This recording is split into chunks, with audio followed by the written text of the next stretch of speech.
Hi, love. Hello, and welcome to Co-Creative Healing Journey. My name is Greta. I am a healer. And my love, welcome to the space where I am hosting an ongoing healing process for the soul. So we are looking at soul awareness this week. This is the second week and the last week where we're going to be working that theme, and this is the love and relationship reading.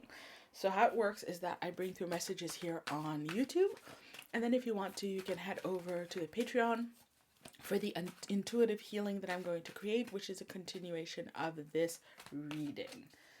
Very powerful, beautiful, interactive work the Spirit is bringing through over there. So if it speaks to you, we all know, right? If we want the healing, we know if it's time, if it is your time, if you've been seeking for it, it is here, my love. So,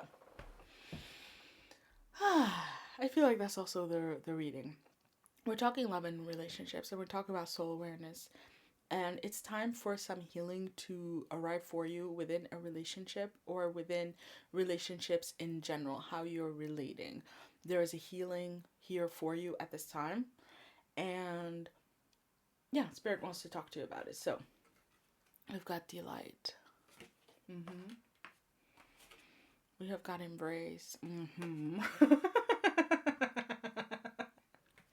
And we've got courage. Okay, wow. That's a pretty direct message and also very interesting. So, Spirit is going to the core that I often talk about here on the channel, which is what I've been taught about love and relationships.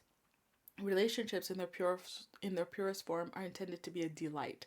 They're intended to be spaces in which we love, we give love, we should receive love, we share love, we experience companionship, communication, the joys of another human being. And of course, relationships are intended to be spaces where unconditional love reigns true. And in that sense, relationships are intended to be a conduit for Spirit to love us. So, Spirit intends to love us through the people in our lives. However, in this world, because of how we live and how we've learned to live for a very long time and our conditioning, there we experience a lot of trauma, a lot of brokenness, a lot of pain, a lot of wounding, so that relationships have been kind of warped into a space and a place that is also about shadow work, and where we engage in a process of self-healing through relationships, so that people show up showing us our brokenness, mirroring back to us, and we can heal that. But while that has value, that is about the self. That's not what relationships inherently are meant to be about. And very many of you watching, maybe all of you watching, will have experienced a lot of these relationships along the way, on your way to this reading, but also on the way to what comes next, because you have had your own brokenness, your own path of healing and growing and evolving, but there's also something about your energy in this world where you will have attracted to you a lot of people with brokenness and wounds and needing healing and so on and so forth. So I remember once I was going to for a weekend in a healing center, and I was staying with a lady, and I was saying goodbye to her to go spend the weekend there and then come back. And she told me, go enjoy it. And then she said, be careful. And I said, be careful. I'm going to like a healing meditation center. And she said, yes, those kinds of spaces tend to attract a lot of broken people, which makes sense, right? They're also there to do their work. But it's true that in all of those circles, there's also a lot of broken people and a lot of brokenness, also evidenced by the amount of cults that we are seeing also on YouTube and spiritual circles and so on and so forth. And so that's a it's very saying it's like a byproduct of seeking something high in these times, in these energies. You're seeking the light, and therefore you also will attract a lot of brokenness to you. And it's something to embrace. It's not something to fight. It's not something to be afraid of. It is what it is. And when you see brokenness in people, I feel like this embrace card is talking about not necessarily embracing their brokenness, right? Maybe you've done this where you've been a coddler, you've been a rescuer, been in codependent relationships and so on, and where you really love the darkness in people more than they loved it themselves, right? And you would also have gotten hurt by it and from it. And so that's part of it, right? To not do those. But Spirit is talking about embracing, and wow, all the way, and I never noticed, like their hands are intertwined, to embrace the fact that that brokenness exists. It is what it is. And there's a message with it that says, when people show you who they are, believe them.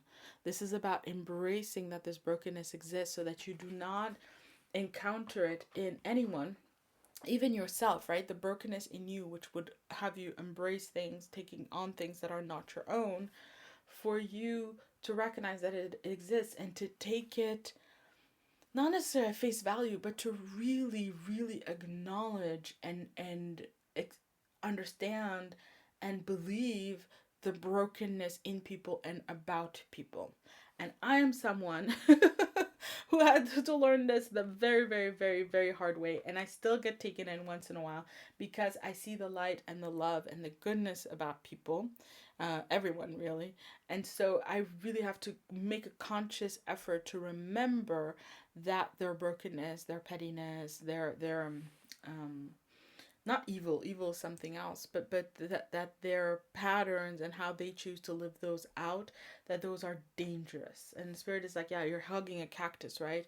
And it's beautiful to hug, it's beautiful to give love, but there's no reason why you should be hurt in the process of giving love and in the process of receiving love, right? And so the courage message here is the last card in the deck.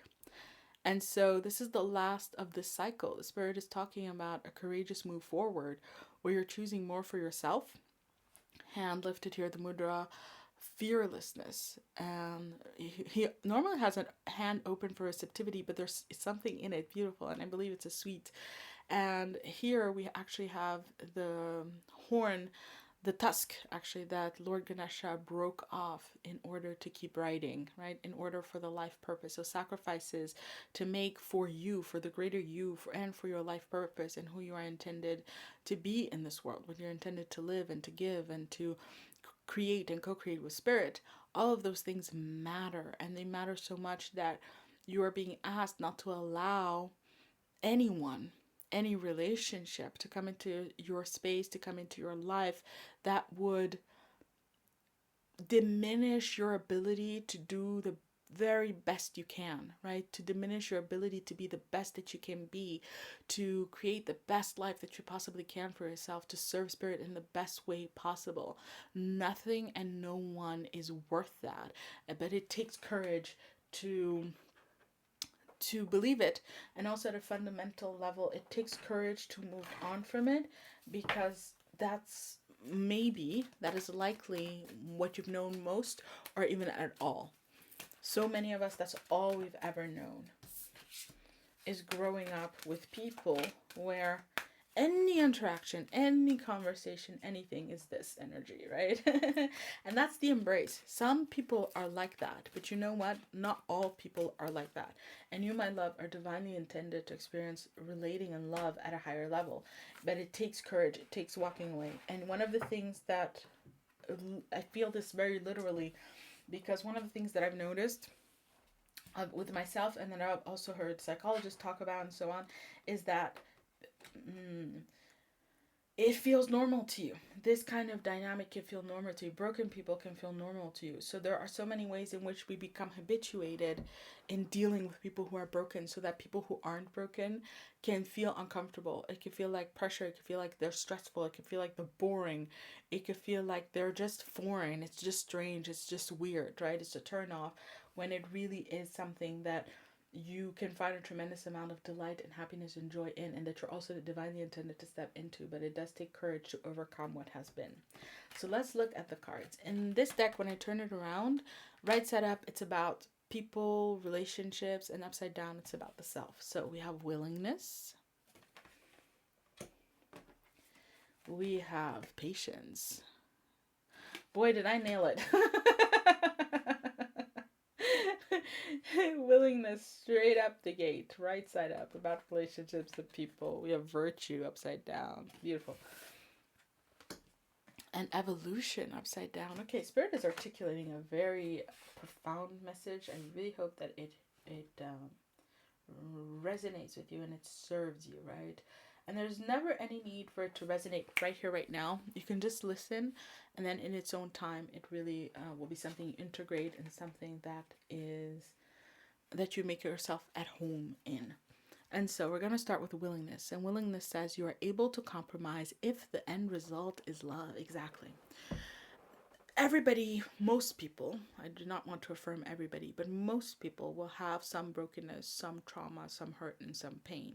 And it's very beautiful and it's very profound and it's very mature also to be able to engage with the pain that others have, with their path, their journeys, their burdens, their difficulties in a healthy and functional way. That's very mature, that's very beautiful, that's very loving, and it is part of unconditional love. So if the end result is love, absolutely embrace it and embrace them. However, Spirit is asking you to be willing to no longer compromise if the end result is not love. So fundamentally, what is love? What is not love? Well, that's your experience, right? Are you being loved? Are you being valued? Are you being cherished? Are you being respected? Are you being upheld? Are you being protected? Are you being loved, right? All of the ways in which love can manifest. If that is what you're experiencing, then you can have willingness to be in a relationship and connection. However, there is no reason ever to compromise if that's not the case. And we need a lot of honesty here, right? Respect is respect. Oh, they had a bad day. Oh, this is what they've learned, and so on and so forth. All of that doesn't matter. That's not what Spirit is talking to you about. The willingness to engage with the darkness of others is only in alignment with your highest good when love is there, right? So if sometimes when we give to others, we also feel loved, we also feel like we are needed by them, necessary to them, we're doing something good for others. Generosity is a hallmark of strength and abundance, right?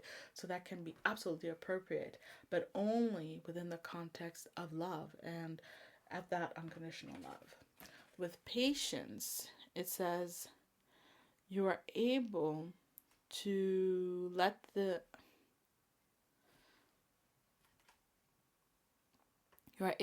universal energy of transformation move according to its own loving rhythm.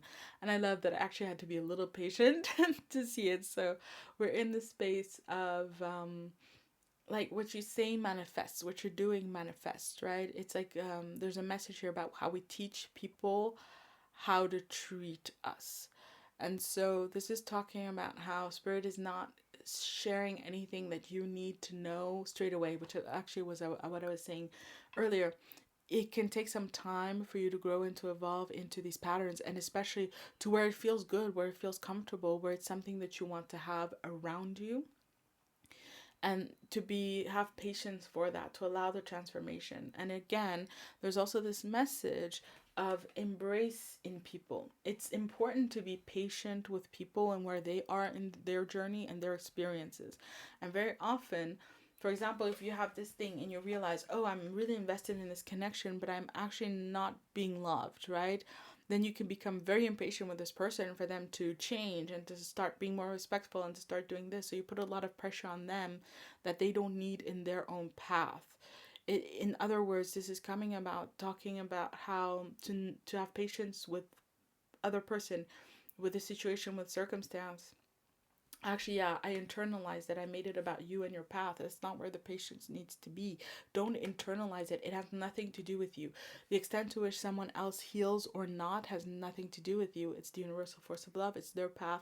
It's their journey. And it's about having patience with that person to grow and to learn and to evolve. But having patience doesn't mean you're there for it.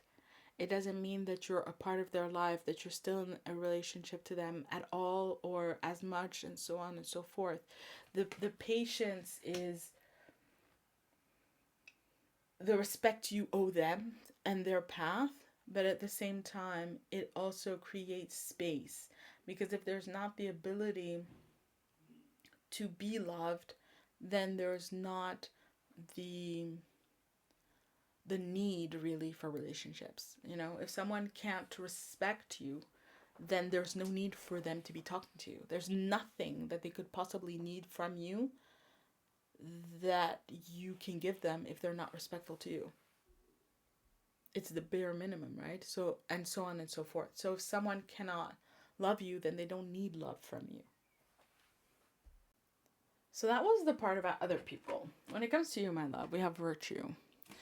And virtue is saying you acknowledge your loving spiritual attributes that encourage others to grow. I love this. And it's very much linked to this. Listen, this is Spirit saying you really need to get a good look at yourself and to understand yourself, how you tick. Again, some of us are rescuers. We are coddlers. We are the shoulder to cry on, the good friend, the ever loyal lover, and so on and so forth. And that's a virtue. That's a good thing. That's a beautiful thing. And you're not being asked to change. You're not being asked to be more tough or more strong or more aloof or any of those things. You love as you love, and you deserve to be loved as you want to be loved, right? There's no need to compromise on that. That's not what Spirit is saying. What Spirit is saying is that how you love is really beautiful. It's just a matter of making sure that you are loving, giving love, receiving love from people who can match that, right? Just because you love with generosity and overflow, it doesn't mean that the person that you are loving has the capacity to receive it and to honor it. And that's not a deficiency on your part, and it's not necessarily a deficiency on their part. It's just a mismatch, and it's just about who you are and also where you are in life. And maybe that person can heal and they can grow and they can work on themselves to then be able to receive the love that you give and how you love. But that's their path, that's their truth, that's their experience, that's their journey. It has nothing to do with you. And it absolutely has nothing to do with the validity of how you love, right? How you love is entirely valid. You love how you love. And you want to be loved how you want to be loved. It's completely about you. Now, of course, there can be distortions in how we behave love. Spirit is not talking about that. We're not talking about the patterns. We're not talking about learning that love, for example, means having no boundaries. That's not how you love. That's a pattern around how you love. How you love, it's true, it comes from the heart, right? So it is how you love, and maybe you love with generosity, again, kindness, with respect. It's always not just like a positive attribute, but they're expressions. For me, it's expression of love, kindness, patience, virtue, truth. All of those are expressions of love. And so that's the truth of how you love. So it's also important to distinguish that. And for some of you, you have kind of marred your image. I'm seeing like a mirror that you're wiping off. Luckily, it's only steam. It's only steam. So some of you have also been misled by more steamy connections and experiences at that level, influenced by it. But when you wipe it off, you see who you really are and how you really love. And that's the truth. That's the truth to go by. Finally, we have evolution. And evolution is saying you realize that obstacles are merely lessons on your path to love. Yes, lessons for you on your path to love.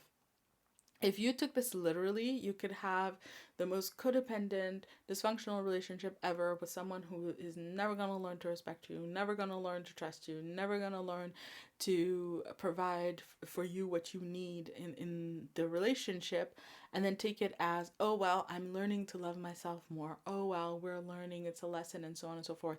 So there is a lesson here about distinguishing between your lessons, your evolution, your growth, and then the relationship and the connection itself, which in other words is also a message the Spirit is saying to try to go back to the true sense, right, of relationship and connections and what they're for, so that you yourself are not going into relationships bringing your own stuff, bringing your patterns, bringing your things, unpacking them. I remember a friend once telling me about his relationship, and it sounded like a therapy session, and him and his partner really enjoyed it. They were both in therapy, and they would just talk about themselves and their lives with one another, right? So they knew a lot about each other, and they were helping each other work through it. But it kind of blurred the lines to me, to my ears, right? Not in their experience, but to my ears, where it sounded more like their relationship was an extension of their therapy than in a relationship in and of itself, a love connection in and of itself.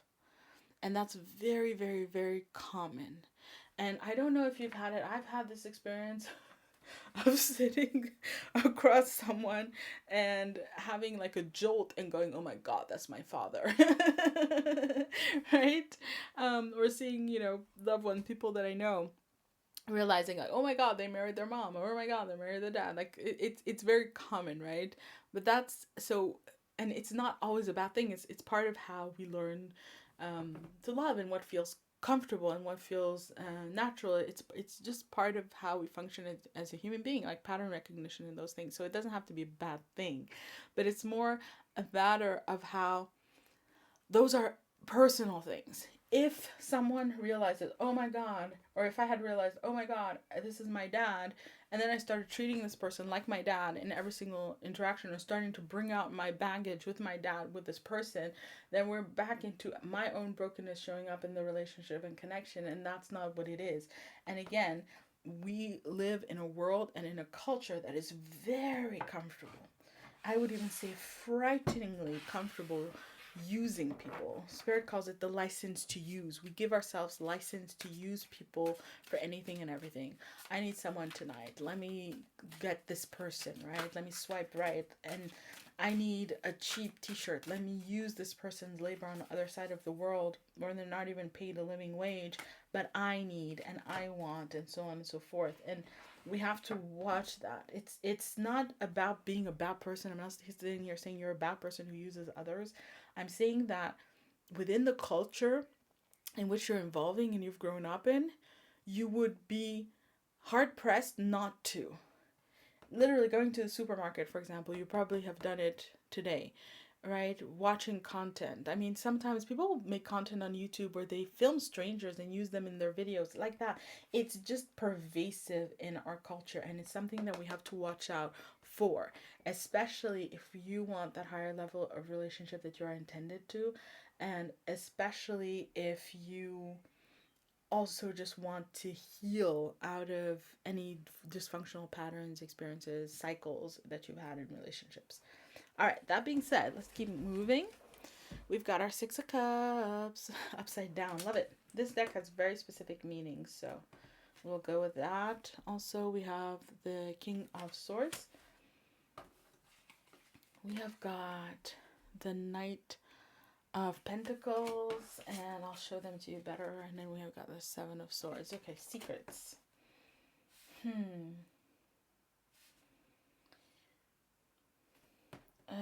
Last one, Ace of Swords upside down. We'll see. We'll see. Divine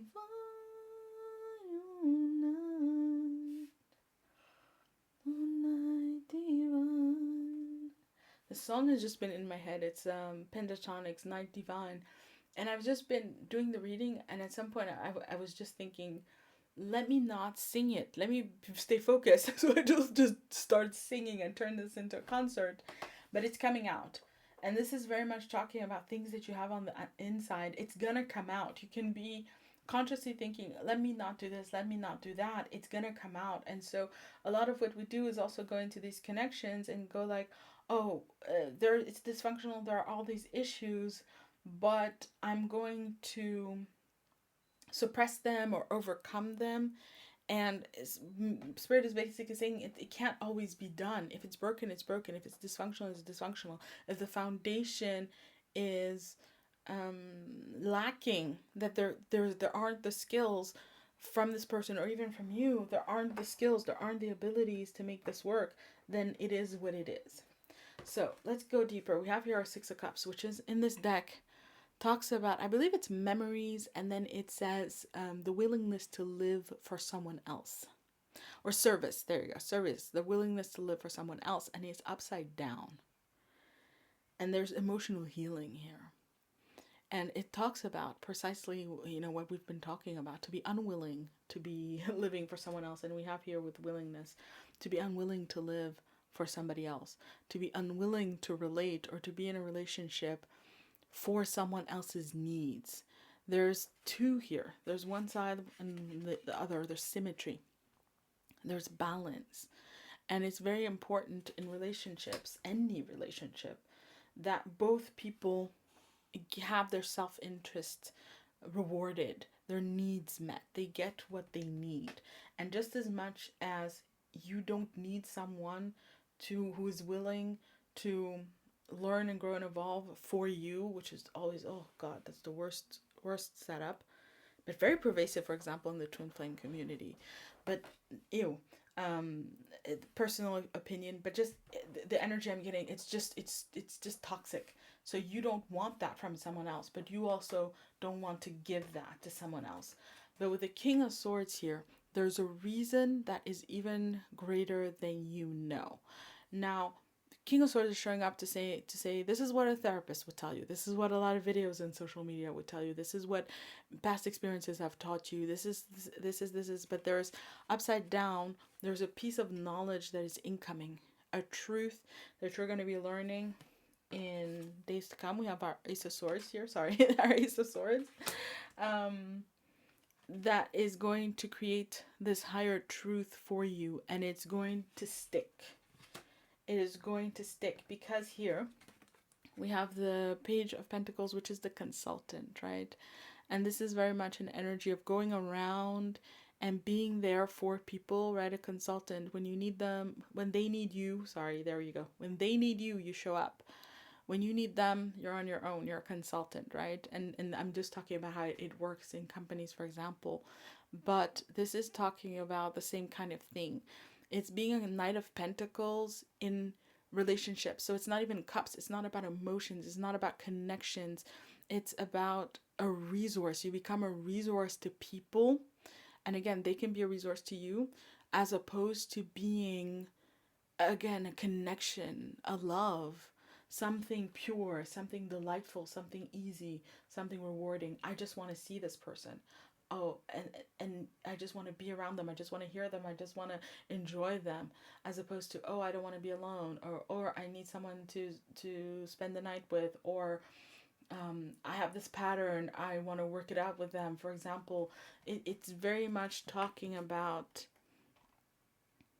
this notion of, with the consultant, of being aware of mercenary dynamics in relationships, and mercenary in the sense that they're relational, they're transactional, give and take in a pure, not in a pure sense, give and take in a bare sense. There you go, bare sense. There's nothing else to it. It's just about give and take. I gave you this much, and I have to give me this.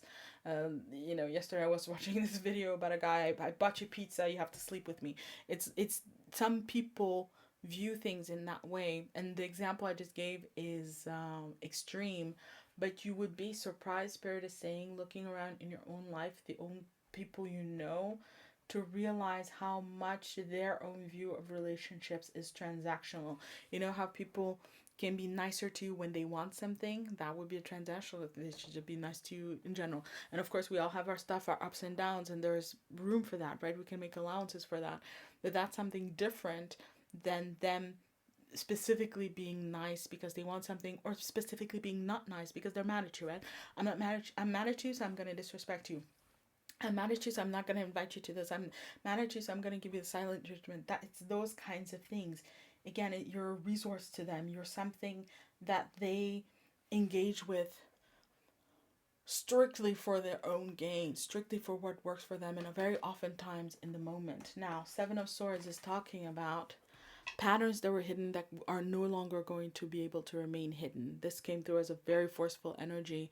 It's time to be clearing out the deck, clearing board. So what you're going to experience in these times is that people are just going to start telling you stuff. They're just going to start laying their stuff bare. Now again, believe them when they do. When they start telling you, believe them. This has happened to me very much in my life because I am very protected. And people, I have literally had people where I met them for a short amount of time who just start telling me how they are a diagnosed sociopath, and I'm like, excuse me. Okay. Right, those kinds of information. Hey, I just went to therapy, my therapist told me to go to a mental asylum. Excuse me. Okay, right. This is that kind of stuff, maybe not that dramatic, but depending on the people around you. Oh, I'm not to be trusted with money. Oh, I've been embezzling this. I've always cheated on my partners. I don't know why. And sometimes people will tell you, I don't know why I'm telling you this, but it's that kind of energy. There are secrets being unveiled.